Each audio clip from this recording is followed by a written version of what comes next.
మాట విని వాక్యాన్ని అనుసరించి ఆయన వెంబడి నడిస్తే మీరు అడగవలసిన పని లేదు.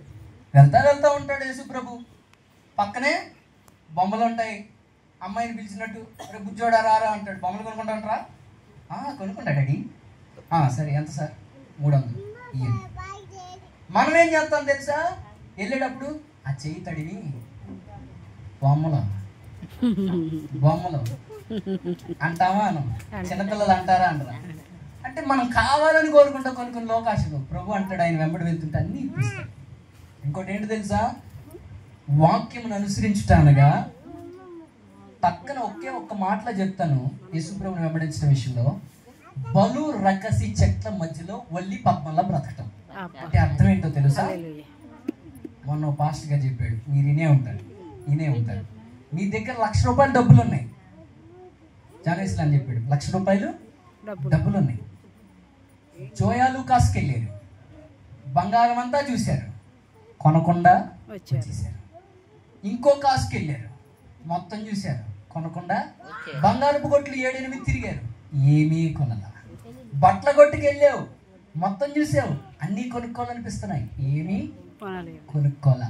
మంచి ఫర్నిచర్ షోరూమ్కి వెళ్ళావు, నీ ఇంట్లో డ్రెస్సింగ్ టేబుల్ పుచ్చిపోయింది, అక్కడ డ్రెస్సింగ్ టేబుల్ చూస్తే నోరు ఊరింది, కొనుక్కోవాలనుకున్నావు కానీ ఏమీ కొనలా.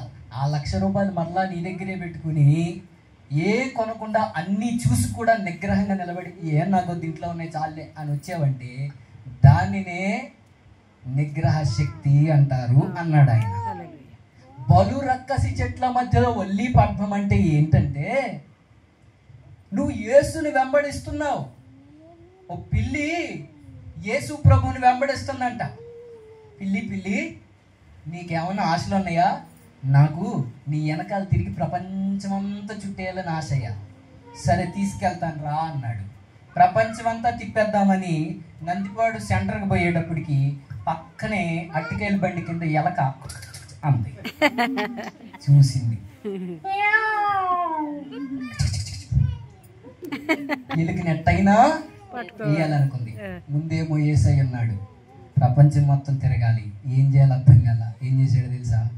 ముందు పోయి ఎలకని తిందాం, వచ్చి మళ్ళీ యేసుని వెంబడిద్దామని అంత దూరం వెంబడించింది. ఎలక వెంబడి పడింది.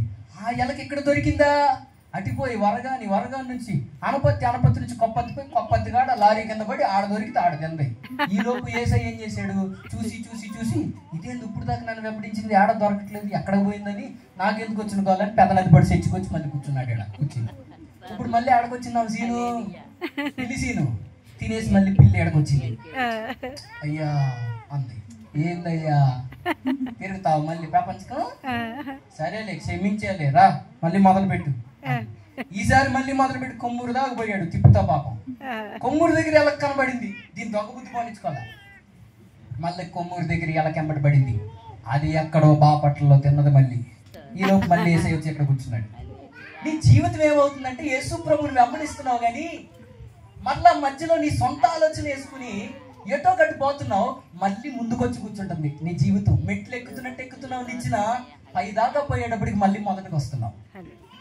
అర్థమైందా? యేసు ప్రభువుని వెంబడించడం అంటే విశ్వాసమును కత్తియు దాన్ని కొనసాగించడం క్రీస్తు వైపు చూచుచు సాగిపోవాలి. ఇంకా అటు ఇటు చూడకూడదు. ఆయన ముందుంటే, ఆయన నీ వెనకాలంటే నీకు ఏ కీడు దరిచేరని వాడు. చప్పట్లు కొట్టి ప్రభువుని